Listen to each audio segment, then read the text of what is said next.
Python programming language की इस series में आज आप देखने वाले हैं क्लास 11th सीबीएसई बोर्ड का कंप्यूटर साइंस का सिलेबस, उसका चैप्टर नंबर 5 का सॉल्यूशन।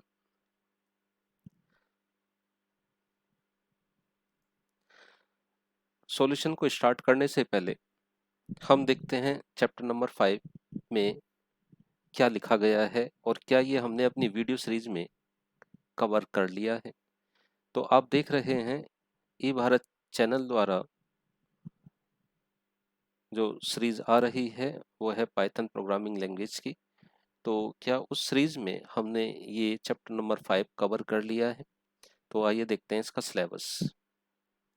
सबसे पहले इन्होंने बताया इंट्रोडक्शन टू पाइथन। तो ये हम अपने वीडियो लेक्चर में कवर कर चुके हैं कि पाइथन क्या है, किसने बनाई है और कौन सा वर्जन हम यूज कर रहे हैं उसका।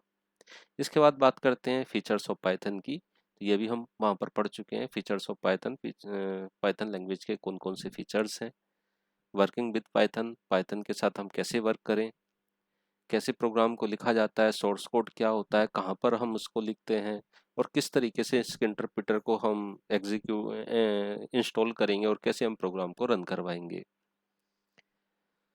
एग्जीक्यूशन मोड्स कौन कौन से हैं, जब पाइथन का प्रोग्राम आप लिख लेते हो तो उस प्रोग्राम को कहाँ पर आप रन कराते हो, कौन कौन से मोड में आप रन करा सकते हो। दो मोड यहाँ पर बताए गए हैं, इंटरेक्टिव मोड और दूसरा स्क्रिप्ट मोड।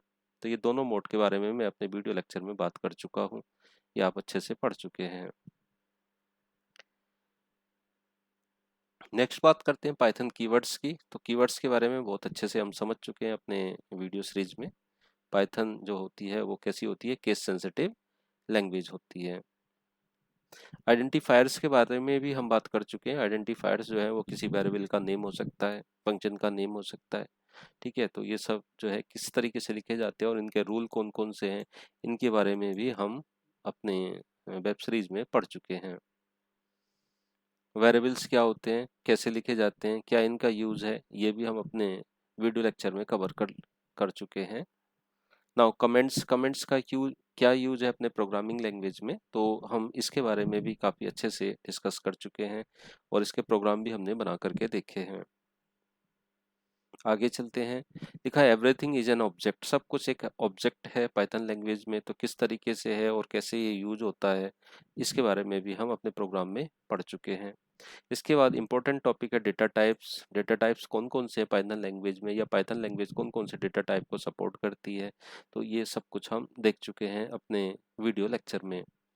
कौन कौन से डेटा टाइप की बात करी हमने, नंबर्स की, सीक्वेंस की, सेट की, नन की और डिक्शनरी की। नंबर्स में बात करें तो इंटीजर की, फ्लोटिंग पॉइंट, कॉम्प्लेक्स और बूलियन। सीक्वेंसेस में बात करें तो हमने बात करी है स्ट्रिंग के, लिस्ट की और टपल्स की, ऐसे ही सेट, नन और डिक्शनरी की। ये सब कुछ हम अपने वीडियो लेक्चर में पढ़ चुके हैं। नंबर डेटा टाइप कौन कौन से होते हैं, किस तरीके से लिखे जाते हैं, वो सब हम देख चुके हैं। इसके बाद बात करें हम सीक्वेंसेस की। सीक्वेंसेस कौन कौन से हैं, तो सीक्वेंस जो होता है वो एक कलेक्शन होता है, और कलेक्शन किस चीज़ का बनाया जा सकता है, जैसे स्ट्रिंग का कलेक्शन हो सकता है, लिस्ट का कलेक्शन हो सकता है, टपल का एक कलेक्शन होता है। इस तरीके से इनको हम पढ़ चुके हैं। टपल कैसे क्रिएट होता है, लिस्ट कैसे क्रिएट होती है, स्ट्रिंग कैसे क्रिएट होती है, ये सब कुछ मैं आपको अपने वीडियो लेक्चर में बता चुका हूँ। बात करते हैं सेट की, सेट डेटा टाइप की। तो सेट डेटा टाइप को भी मैं अच्छे से बता चुका हूँ कि कैसे क्रिएट करते हैं, कैसे इसकी वैल्यू को प्रिंट किया जाता है, क्या ये म्यूटेबल है या इम्यूटेबल है, इसके बारे में भी हम बात कर चुके हैं। आगे आते हैं नन डेटा टाइप। क्या नन डेटा टाइप हमने अपने वीडियो लेक्चर में पढ़ा है? जी हाँ, बिल्कुल पढ़ा है और इसको भी मैंने कवर किया है। बात करें मैपिंग डेटा टाइप की, तो मैपिंग में हमने पढ़ा है डिक्शनरी, और डिक्शनरी को भी मैंने अच्छे से अपने वीडियो लेक्चर में समझाया है। म्यूटेबल और इम्यूटेबल डेटा टाइप कौन कौन से होते हैं, इसके बारे में भी हमने अपने वीडियो लेक्चर्स में डिस्कस किया है, वहां से आप इसको अच्छे से पढ़ सकते हैं। इसके बाद बात करें deciding usages of Python data type, हम कैसे डिसाइड करेंगे कौन सा डेटा टाइप हमें यूज करना है, इसके बारे में भी हम अपने वीडियो लेक्चर में देख चुके हैं। ऑपरेटर्स की बात करें, कौन कौन से पाइथन लैंग्वेज ऑपरेटर सपोर्ट करती है, इसके बारे में भी हम बात कर चुके हैं। अर्थमेटिक ऑपरेटर को हमने अपने वीडियो लेक्चर में कवर किया है, इसके प्रोग्राम भी बनाए हैं। ऐसे ही रिलेशनल ऑपरेटर को भी हमने अपने वीडियो लेक्चर में कवर किया है और उसके प्रोग्राम भी बनाए हैं। असाइनमेंट ऑपरेटर क्या होते हैं, मल्टी असाइनमेंट कैसे होता है, इसके बारे में भी हमने अपने वीडियो लेक्चर में बात की है। लॉजिकल ऑपरेटर, इसका जो आंसर आता है वो ट्रू फॉल्स में आता है और किस तरीके से वर्क करते हैं, तो इसके बारे में भी हमने अपने वीडियो लेक्चर में बात की है। नाउ नेक्स्ट, आइडेंटिटी ऑपरेटर, ये क्या होते हैं, कैसे वर्क करते हैं, तो इसके बारे में हमने अपने वीडियो लेक्चर में भी बात की है। मेंबरशिप ऑपरेटर भी हमने अपने वीडियो लेक्चर में रखा है और इसको भी काफ़ी अच्छे से समझाया है। एक्सप्रेशन क्या होती है, कैसे इसको लिखा जाता है और ये कैसे इवेल्युएट होती है, इसके बारे में भी हमने अपने वीडियो लेक्चर में बात की है। नाउ प्रेसिडेंसी ऑफ ऑपरेटर क्या होते हैं और ये कहाँ पर यूज की जाती है। जब किसी एक्सप्रेशन को इवेल्युएट किया जाता है तो वहाँ पर मोर देन वन ऑपरेटर होते हैं, तो किस ऑपरेटर को पहले सॉल्व किया जाए, किसको बाद में सॉल्व किया जाए, ये पता लगता है प्रेसिडेंस से। तो इसके बारे में भी हमने वीडियो लेक्चर में बात की है। इसके बाद आते हैं स्टेटमेंट। स्टेटमेंट क्या होता है, कैसे लिखा जाता है, इसको हमने अपने वीडियो लेक्चर में सम्मिलित किया है। ऐसे ही इनपुट एंड आउटपुट स्टेटमेंट कौन से हैं पाइथन लैंग्वेज में, हमने इसके बारे में भी अपने वीडियो लेक्चर में बात किया है। जैसे अगर हम इनपुट की बात करें तो इनपुट पाइथन लैंग्वेज में लिया जाता है इनपुट फंक्शन के थ्रू, इस तरीके से। और आउटपुट की बात करें तो आउटपुट लिया जाता है प्रिंट स्टेटमेंट से, इस तरीके से। ठीक है, तो इन दोनों फंक्शन के बारे में हमने अपने वीडियो लेक्चर में बात की है। आगे बात करें तो हम बात कर रहे हैं डीबगिंग की, बात कर रहे हैं डीबगिंग की। डीबगिंग नहीं, सबसे पहले टाइप कन्वर्जन की। तो क्या हमने अपने वीडियो लेक्चर में टाइप कन्वर्जन को रखा है, उसकी क्या नीड है, ये भी हमने बहुत अच्छे से अपने वीडियो लेक्चर में समझाया है और इसको भी हमने कवर किया है। इसके प्रोग्राम भी हमने अच्छे से बनाए हैं। और ये टाइप कन्वर्जन जो होते हैं वो दो तरीके के होते हैं, एक्सप्लिसिट कन्वर्जन और दूसरा होता है इम्प्लिसिट कन्वर्जन। एक्सप्लिसिट कन्वर्जन को कहते हैं फोर्सली किसी डेटा टाइप को दूसरे डेटा टाइप में कन्वर्ट करना, और इसी को कहा जाता है type casting. Explicit type conversion को क्या कहा जाता है, टाइप कास्टिंग कहा जाता है। इसके प्रोग्राम भी हमने बनाए हैं अपने वीडियो लेक्चर में। ऐसे ही बात करते हैं हम इम्प्लिसिट टाइप कन्वर्जन की। तो इम्प्लिसिट टाइप कन्वर्जन को कोअर्सन कहा जाता है और इसको भी हमने अपने वीडियो लेक्चर में सम्मिलित किया है। इसके प्रोग्राम भी हमने बना करके देखे हैं। दोनों में क्या डिफरेंस है ये भी मैंने आपको वहाँ पर समझाया है। नेक्स्ट टॉपिक है डिबगिंग। तो डिबगिंग क्या है, एरर को फाइंड आउट कैसे करते हैं, उनको कैसे फिक्स किया जाता है, इसके बारे में हमने अपने वीडियो सीरीज में डिस्कस किया है। नाउ एरर कौन कौन सी होती है, सिंटेक्स एरर क्या होती है, रन टाइम एरर क्या होती है, लॉजिकल एरर क्या होती है, ये सब कुछ मैंने अपने वीडियो लेक्चर में आपको समझाया है। इसके बाद ये चैप्टर हो जाता है फिनिश, यानी ये पूरे का पूरा चैप्टर हमने अपने वीडियो लेक्चर में कवर कर लिया है। ठीक है, इसके बाद बात करते हैं एक्सरसाइज की। आज जो हम अपने वीडियो लेक्चर में सम्मिलित करने वाले हैं वो है एक्सरसाइज, यानी कि चैप्टर नंबर 5 का सॉल्यूशन क्या है। तो ये जो सॉल्यूशन है, देखते हैं इसमें कितने क्वेश्चन हैं। 1 क्वेश्चन है, 2 क्वेश्चन है, 3 है, 4 नंबर पर है, 5 नंबर पर है, 6 नंबर पर है, 7 है, 8 है, 9 है, 10, 11, 12, 13, 14, 15, 16, 17, 18, 19, 20, 21 क्वेश्चन यहाँ पर दिए गए हैं। इन 21 क्वेश्चन को सॉल्व करने के लिए कम से कम 3 लेक्चर लगेंगे, यानी ये 3 वीडियो लेक्चर में सॉल्व होगा। तो ये पूरे का पूरा सॉल्यूशन आपको यहाँ पर समझाया जाएगा। तो चलिए स्टार्ट करते हैं क्वेश्चन नंबर 1, और ये किस तरीके से सॉल्व होगा इसके बारे में बात करते हैं। ओके, तो पहले क्वेश्चन पढ़ लेते हैं और क्वेश्चन पढ़ने के बाद फिर इसको सॉल्व करते हैं। क्या लिखा है question, which of the following identifier names are invalid and why. तो आइडेंटिफायर नेम्स आप जानते हो, आइडेंटिफायर नेम्स हो सकते हैं वेरिएबल का नेम हो, किसी फंक्शन का नेम हो। तो जब हम किसी वेरिएबल के नेम को रखते हैं या फंक्शन के नेम को रखते हैं तो कुछ रूल्स को ध्यान में रख करके हम वो नेम क्रिएट करते हैं या वो नेम बनाते हैं। ठीक है, तो वो रूल्स कौन कौन से हैं, तो ये सब हम अपने वीडियो लेक्चर में देख चुके हैं। ठीक है, तो आइए डिस्कस करते हैं पहला पार्ट। पहला क्वेश्चन लिखा है, क्या सीरियल अंडरस्कोर नंबर डॉट, क्या ये एक वैलिड या इनवैलिड आइडेंटिफायर्स है। हाँ जी, ये बिल्कुल इनवैलिड आइडेंटिफायर है। इसका रीजन क्या है वो भी मैं आपको अभी बतलाता हूँ। इनवैलिड आइडेंटिफायर क्यों है, देखिए इनवैलिड आइडेंटिफायर इस डॉट की वजह से हो गया, ये लास्ट में डॉट लगा है, ये वाला डॉट, इस डॉट की वजह से ये हो गया है, क्योंकि हम किसी वेरिएबल के पीछे स्पेशल कैरेक्टर जैसे कि डॉट नहीं लगा सकते। ड्यू टू दिस ये जो आइडेंटिफायर नेम है ये इनवैलिड है। दूसरे की बात करें, सेकंड की बात करें, तो सेकंड में लिखा है क्या, फर्स्ट अंडरस्कोर रूम। तो हमने रूल पढ़ा था कि जब भी किसी वेरिएबल का नाम लिखा जाएगा तो या तो अंडरस्कोर साइन हो सकता है या कोई लेटर हो सकता है, जबकि यहाँ पर तो वन नंबर लिखा गया है। तो इस वन के थ्रू ये जो पूरे का पूरा आपका आइडेंटिफायर नेम है ये क्या हो गया है, इनवैलिड हो गया है, यानी सेकंड नंबर भी इनवैलिड है। ओके, नाउ थर्ड नंबर की बात करें हम। थर्ड नंबर पर लिखा गया है $100 तो $100 इस डॉलर साइन के थ्रू ये क्या हो गया, रॉन्ग हो गया, क्योंकि हम स्पेशल करेक्टर नहीं लगा सकते, तो ये भी क्या हो गया है भाई, इनवैलिड हो गया है। ठीक है, नाउ नेक्स्ट है फोर्थ नंबर पर टोटल स्पेस मार्क्स। तो वेरिएबल के नेम में बीच में स्पेस नहीं आ सकता है, यानी हम इसको भी क्या कह सकते हैं कि ये भी इनवैलिड है, ये भी क्या है, इनवैलिड है। ऐसे पांचवें नंबर पर अगर हम पढ़ें तो लिखा है टोटल अंडरस्कोर मार्क्स। तो टोटल अंडरस्कोर मार्क्स ये बिल्कुल सही है, तो इसको हम क्या लिख देंगे, वैलिड है। वैलिड क्यों है, क्योंकि फर्स्ट लेटर है और बीच में यहाँ पर अंडरस्कोर साइन लिया गया है, जो कि लिया जा सकता है या लेते भी हैं। ठीक है, तो इसलिए ये करेक्ट है। नाउ नेक्स्ट की बात करें, टोटल हाइफन मार्क्स। तो देखिए स्पेशल सिंबल को हम यूज नहीं कर सकते, इस हाइफन की वजह से ये रॉन्ग हो गया है, इसको हम क्या लिख देंगे, इनवैलिड। तो आपको रीजन समझ में आ रहा होगा किस वजह से ये इनवैलिड हो गया, क्योंकि हाइफन हम नहीं ले सकते। नेक्स्ट लिखा है अंडरस्कोर परसेंटेज। अंडरस्कोर परसेंटेज ही लिखा जा सकता है, क्योंकि फर्स्ट करेक्टर जो है वो अंडरस्कोर हो सकता है या लेटर हो सकता है, तो यहाँ पर अंडरस्कोर है, बिल्कुल सही है, तो ये वैलिड है। नाउ नेक्स्ट जो है लास्ट वाला लिखा गया है ट्रू। देखिए ट्रू जो है वो एक कीवर्ड है और कीवर्ड को as a identifier name use नहीं किया जा सकता, इसलिए क्या हो जाएगा, इनवैलिड। तो आई थिंक ये पहला क्वेश्चन आपको समझ में आ गया होगा कि पहला क्वेश्चन हमसे क्या कह रहा है और हमें क्या इसका आंसर लिखना है। आइए बात करते हैं क्वेश्चन नंबर 2 के ऊपर। क्वेश्चन नंबर 2,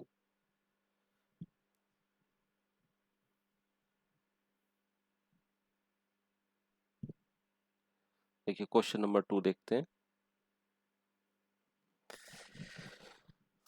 क्वेश्चन नंबर 2 क्या कहता है हमसे, right the corresponding Python assignment statement, यानी कि हमें पाइथन के असाइनमेंट स्टेटमेंट लिखने हैं। और क्वेश्चन नंबर 1 ए में क्या कहा गया, assign 10 to variable length and 20 to variable breadth में, यानी लेंथ में 10 वैल्यू रखिए और ब्रीथ में 20 वैल्यू रखिए, कैसे असाइन करेंगे। तो देखिए ऐसे लिख सकते हैं, सिंपल सा, लेंथ इज इक्वल टू 10 और breadth breadth is equal to कितना, 20 लिखा जा सकता है। या फिर अगर आप ऐसे नहीं लिखना चाहते तो ऐसे भी लिख सकते हैं, length comma breadth is equal to 10 comma 20। ये दोनों के दोनों सही हैं। सेकंड की बात करें, बी की बात करें, ऑप्शन नंबर बी की, assign the average of values of variable length and breadth to a variable sum। ठीक है, तो हमसे क्या कहा जा रहा है कि हमें सम नाम के वेरिएबल में, यानी सम नाम के वेरिएबल में क्या चाहिए, एवरेज चाहिए, किसका, वेरिएबल लेंथ का और ब्रीथ का। तो भाई चलो लिख देते हैं, लेंथ प्लस ब्रीथ, इन दोनों का सम हो गया, लेकिन हमें चाहिए एवरेज, दो क्वांटिटी है तो डिवाइड बाई क्या कर देंगे हम, 2, तो इसका एवरेज आ जाएगा। यानी बी पार्ट भी समझ में आ गया होगा। सी पार्ट की बात करें तो सी पार्ट में देखिए क्या लिखा है, लिखा है assign a list containing string paper gel pen and eraser to a variable stationery. ठीक है, यानी कि एक वेरिएबल बना के दिया स्टेशनरी, तो चलो वेरिएबल बना लेते हैं, किस नाम से लिखा गया भाई, स्टेशनरी नाम से, STATIONERY, स्टेशनरी नाम से एक वेरिएबल है। लेकिन ये कैसा वेरिएबल है, ये हमने बताया गया है कि ये एक लिस्ट टाइप का है। तो लिस्ट की क्या पहचान होती है कि भाई स्क्वायर ब्रैकेट में लिखी जाएगी। कंटेन्स, क्या कंटेनिंग करती है, स्ट्रिंग को, यानी पहला पेपर है तो इस तरीके से स्ट्रिंग को लिखा जाएगा, पेपर ऐसे लिख दिया गया, कोमा दूसरा क्या लिखा गया, जेल पेन, तो आप लिख सकते हैं GEL जेल पेन, इस तरीके से, कोमा फिर लिखा गया इरेजर, तो ऐसे लिख सकते हैं eraser to a variable stationery, बस हो गया। तो दूसरे का आंसर ये है क्या, stationery is equal to square bracket paper comma gel pen comma eraser and then bracket close. तो ये सी का आंसर था। तीसरा देखिए, assignment assign the string Mohandas Karamchand and Gandhi to a variable first middle and last. मतलब ये कह रहा है कि वेरिएबल हमारे पास कौन कौन सा है भाई, डी की हम बात कर रहे हैं, ऑप्शन डी की। तो हमारे पास वेरिएबल है एक तो फर्स्ट नाम से, दूसरा वेरिएबल है हमारे पास मिडिल नाम से, और तीसरा वेरिएबल है हमारे पास लास्ट नाम से। इन तीनों वेरिएबल में वैल्यू क्या आ जानी चाहिए, मोहनदास फर्स्ट में आनी चाहिए, करमचंद मिडिल में आनी चाहिए और गांधी तीसरी में आनी चाहिए, लास्ट में आनी चाहिए। तो लिख देते हैं भाई मोहनदास, तो यहाँ लिखे जाएंगे मोहनदास, इस तरीके से हमने इसको लिख दिया है मोहनदास। फिर कोमा लगा करके दूसरा लिखेंगे आप करमचंद, करमचंद इस तरीके से, फिर कोमा लगा कर तीसरा लिखेंगे गांधी। तो ये भी आप अच्छे से समझ गए होंगे कि किस तरीके से वेरिएबल को लिखा जाना है। आइए बात करते हैं ऑप्शन नंबर ई की। क्वेश्चन नंबर ई की, assign the concatenated value of string first middle and last to variable full name. यानी हमें क्या दिया गया है, एक फुल नेम दिया गया है, वेरिएबल फुल नेम, ये एक वेरिएबल दिया गया है।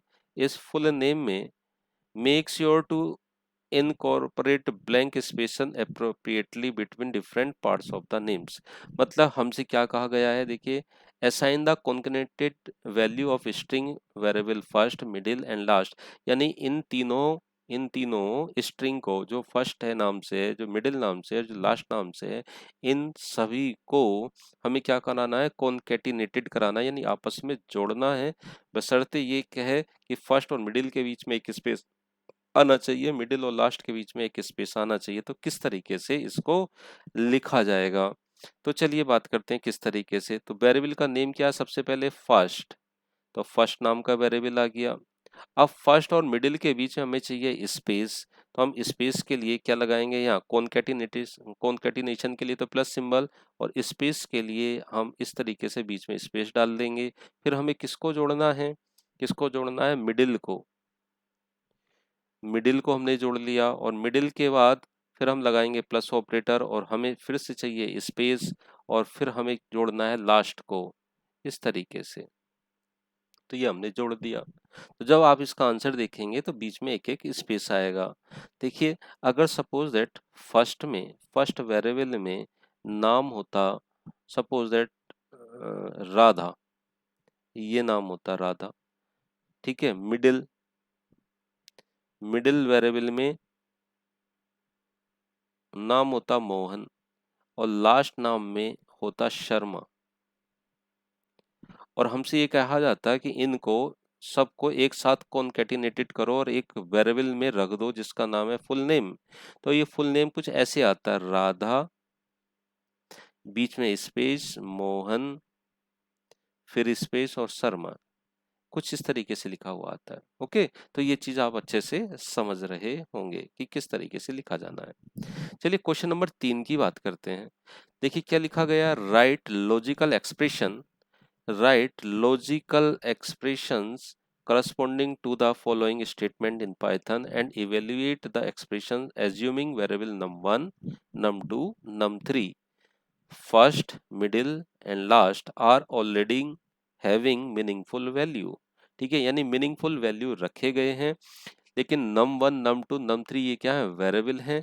ठीक है, कुछ और फर्स्ट और मिडिल लास्ट ये भी वेरिएबल है, और इनकी कोई मीनिंगफुल वैल्यू है। तो हमें क्या करना है, लॉजिकल एक्सप्रेशन को बनाना है। तो सबसे पहले बात करें ए ऑप्शन की, लिखा है the sum of 20 and -10 is less than 12। तो इसका हमें क्या बनाना है, लॉजिकल एक्सप्रेशन बनानी है। तो देखिए, जिस तरीके से स्टेटमेंट लिखा उसी तरीके से लिखो। सम का मतलब होता है एडिशन, किसका एडिशन, 20 का, और किसका, -10 का। तो देखिए, एक वैल्यू 20, दूसरी वैल्यू -10, और इन दोनों का करा रहा है हमसे एडिशन। तो माइनस प्लस तो एक साथ आ नहीं सकते, इसका मतलब यहाँ पर ब्रैकेट लगेगा इस तरीके से। इज लेस देन, इन दोनों का सम, तो ये हो गया, लिखा इज लेस देन 12, तो लेस देन 12 ऐसे लिखा जाएगा। तो ये हो गई हमारी एक लॉजिकल एक्सप्रेशन। ठीक है, आई थिंक आपको समझ में आ गई होगी। दूसरे की बात करें, बी नंबर पर लिखा है नम 3 इज नॉट मोर देन 24। इस लाइन का मतलब समझो, जो नम 3 वेरिएबल है वो ज्यादा नहीं है 24 से। इसका मतलब यह है कि या तो कम हो सकती है या 24 के बराबर हो सकती है। तो हम इसको लॉजिकल एक्सप्रेशन में ऐसे लिख सकते हैं, num 3 is less than equal to 24, ऐसे। नम 3 कम है 24 से या फिर बराबर है 24 के। ओके, इस तरीके से इसको लिखा जा सकता है।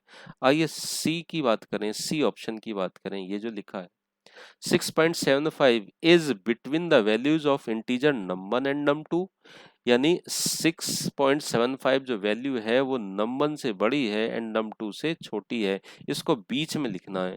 तो देखिए किस तरीके से लिखेंगे, 6.75 is greater then num1, num1, ठीक है। तो कैसे लिखेंगे, 6.75 इज ग्रेटर देन num1, और क्या लिखा है बीच में, देखो एंड, तो एंड ऑपरेटर आएगा यहाँ पर, एंड ऑपरेटर, एंड num2, ठीक है। बिटवीन की बात कर रहा है तो इसका मतलब क्या हो गया, 6.75 इज लेस देन num2, इस तरीके से।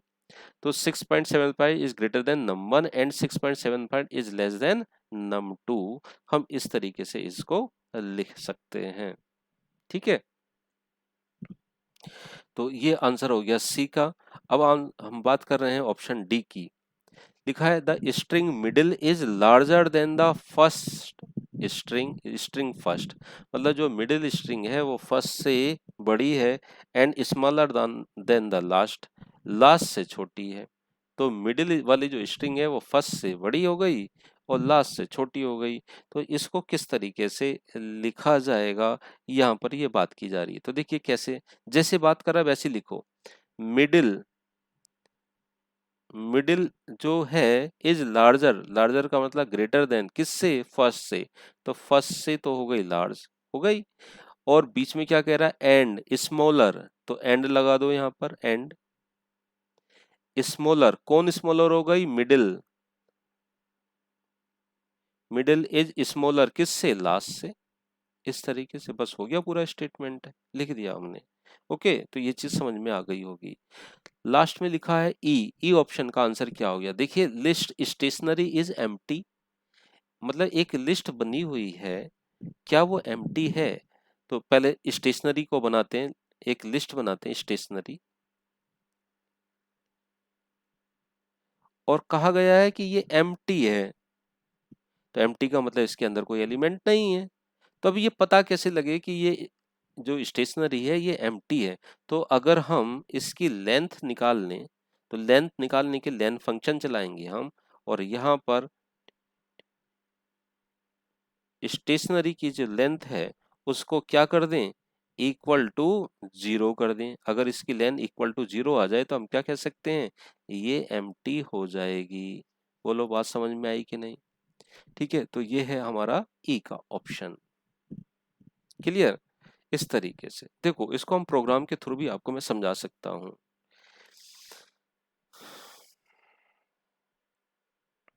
देखिए, सपोज दैट हमने एक यहाँ पे लिस्ट बनाई ए बी सी, लेकिन इस लिस्ट में कोई भी एलिमेंट मैंने नहीं रखा और मैंने कहा प्रिंट कराओ किसको, ए बी सी को। तो ए बी सी क्या प्रिंट करेगा, जब इसके अंदर कोई एलिमेंट ही नहीं है तो क्या प्रिंट करेगा, 0। तो देखो 0 का मतलब एम्प्टी स्ट्रिंग, 0 भी नहीं, एम्प्टी कराएगा प्रिंट, है नहीं, कोई एलिमेंट है ही नहीं इसके अंदर। ठीक है, अब हम इसकी लेंथ प्रिंट कराते हैं। तो देखो प्रिंट, प्रिंट करो लेन, लेन इस तरीके से, और लेन किसकी, ए बी सी की। तो देखो लेन कितनी प्रिंट आएगी, लेन आएगी इसकी किसकी, 0 के इक्वल, ये आ गई। अब मैंने अपने क्वेश्चन में क्या पूछा है, क्या इसकी लेन 0 के इक्वल है। अगर 0 के इक्वल है तो ये ट्रू होगा, और ट्रू होने का मतलब ये एम्प्टी होगी। तो देखो इसका आंसर क्या आ गया, ट्रू। इस तरीके से हम इसको यहाँ पर समझ सकते हैं। तो आई थिंक ये क्वेश्चन आपको समझ में आ गया होगा। नाउ आइए बात करते हैं क्वेश्चन नंबर 4 की। तो 4 क्वेश्चन को हम यहाँ पर सॉल्व कर लेते हैं। लिखा है add a pair of parenthesis to each expression so that it evaluate to true.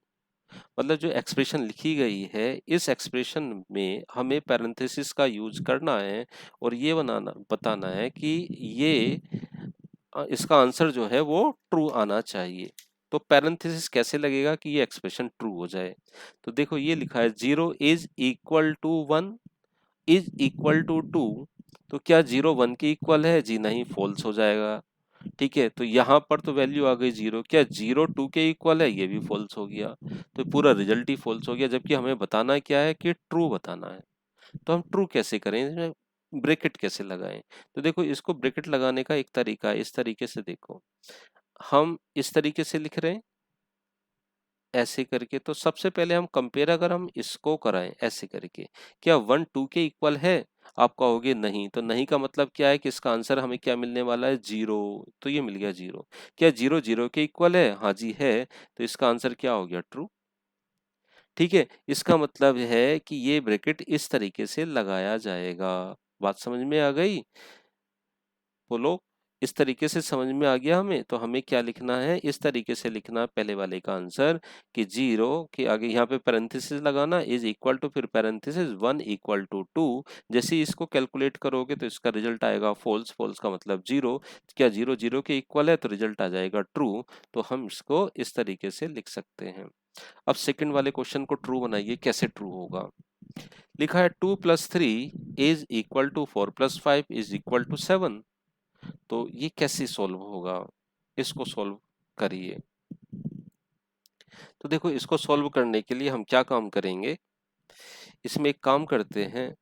देखिए अगर 2 plus 3 is equal to 4 plus 5 is equal to 7, ये लिखा है। अगर हम इसको सॉल्व करते हैं ऐसे, 2 और 3 को जोड़ते हैं तो ये 5 आ जाएगा, इसको जोड़ते हैं तो ये 9 आ जाएगा, और इसको करते हैं कंपेयर 7।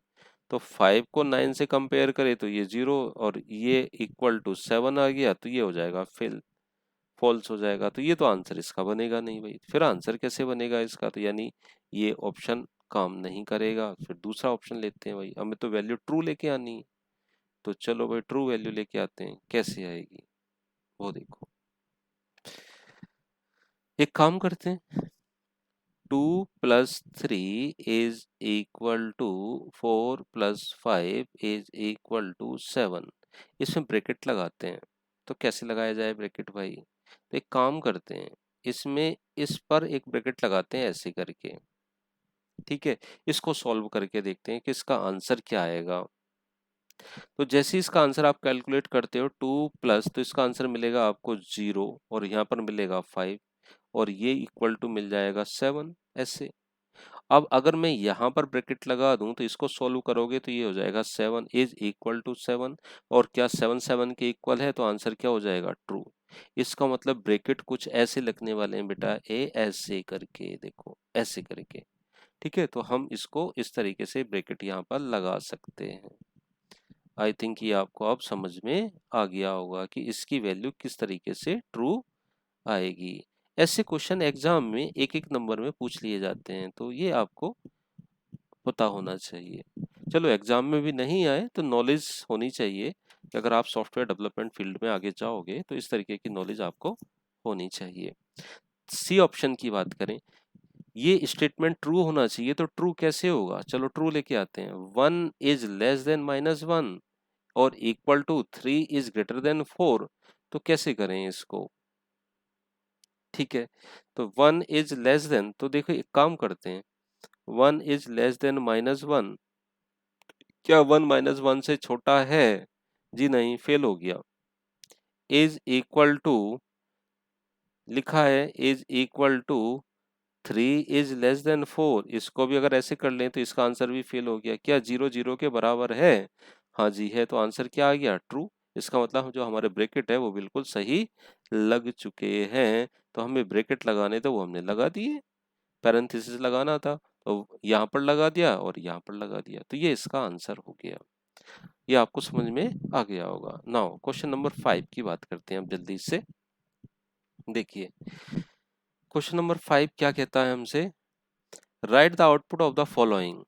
निम्नलिखित का हमें क्या बताना है? आउटपुट बताना है। num1 की वैल्यू 4 दी गई है, num2 की वैल्यू num1 प्लस 1 रखी गई है, num2 की वैल्यू 2 रखी गई है और हमसे कहा जा रहा है कि प्रिंट करिए num1 एंड num2 को। तो आइए समझते हैं। देखिए मेमोरी में num1 की वैल्यू कितनी है 4 है और हम num2 को कैलकुलेट कर रहे हैं, तो num2 की वैल्यू कितनी होगी, num1 की वैल्यू कितनी है 4 है प्लस 1 तो कितनी वैल्यू आ गई है 5।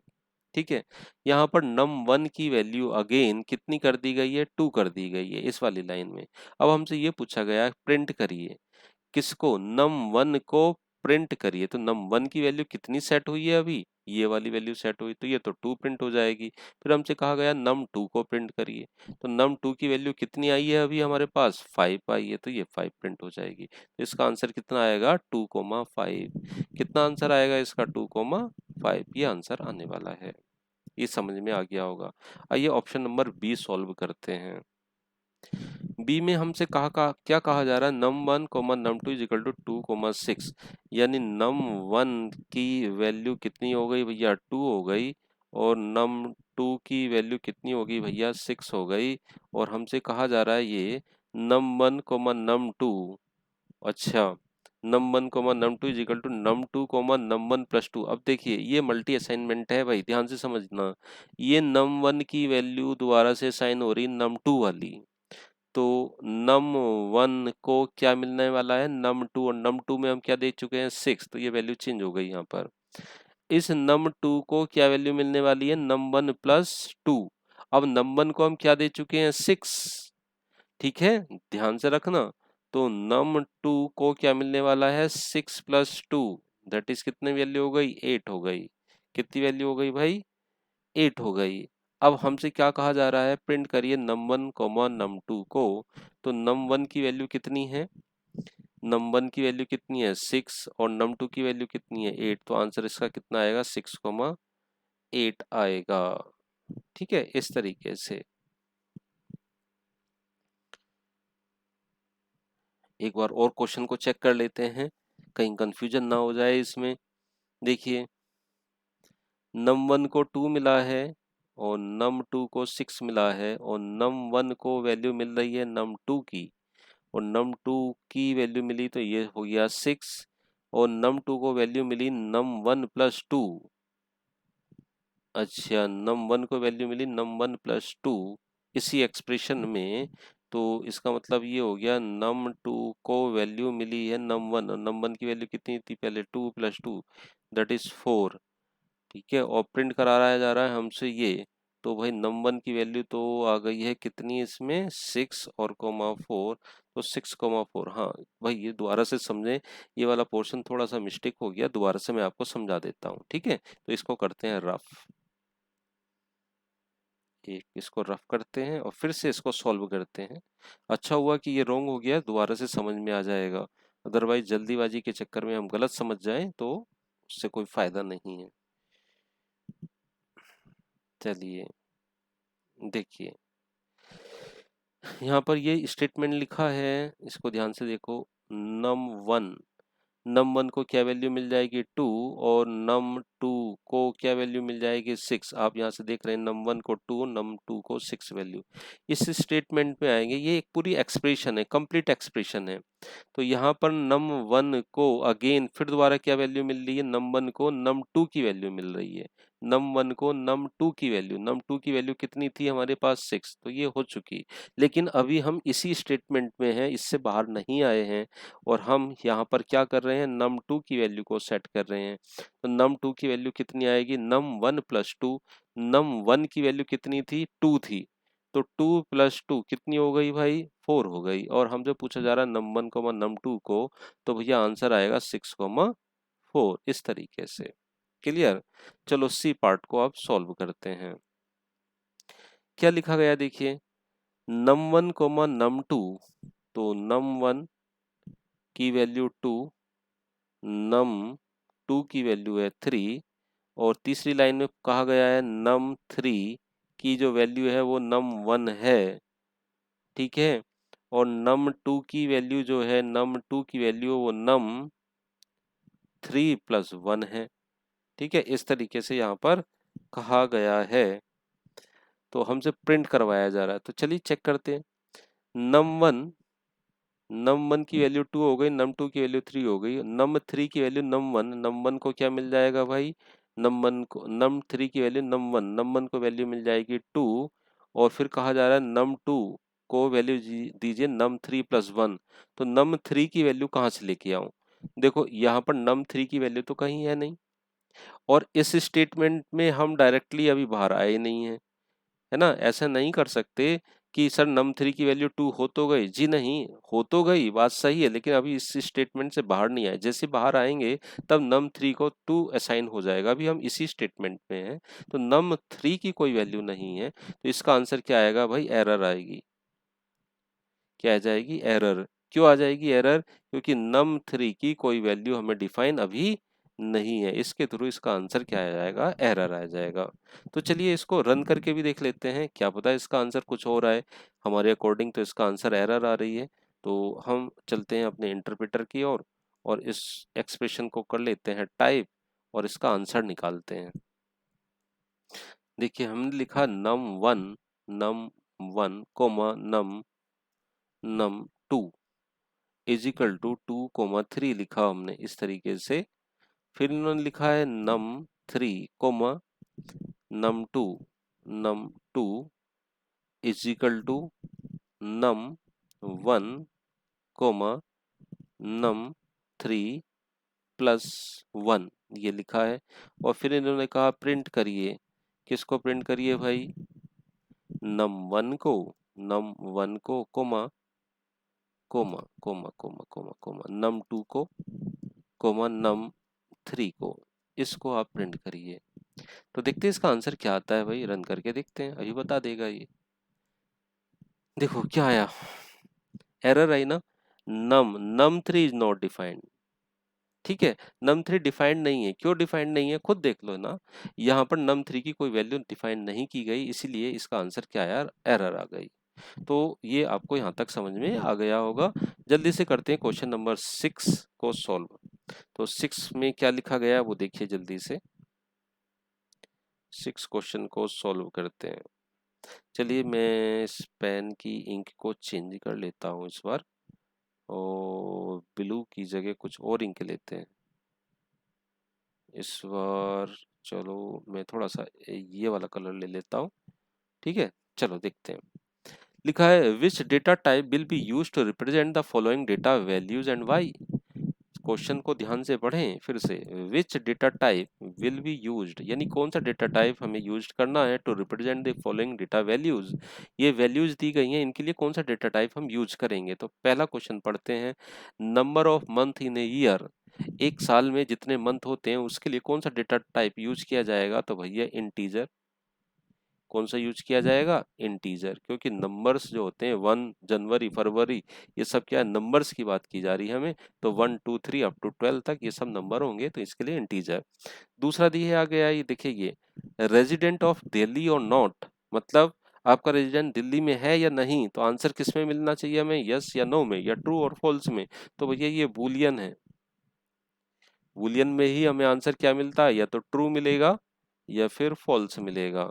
ओके, इस तरीके से आपको ये क्वेश्चन भी समझ में आ गया होगा। नाउ यहाँ पे लिखा है मोबाइल नंबर, तो सभी जानते हैं मोबाइल नंबर डिजिट्स होती हैं, और डिजिट को हम इंटीजर बोलते हैं, ठीक है।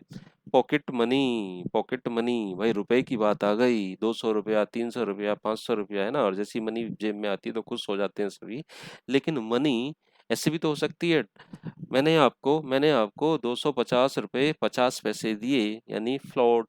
तो इसकी वैल्यू क्या हो सकती है, फ्लोट, रुपए पैसे में आ सकता है आंसर, तो फ्लोट।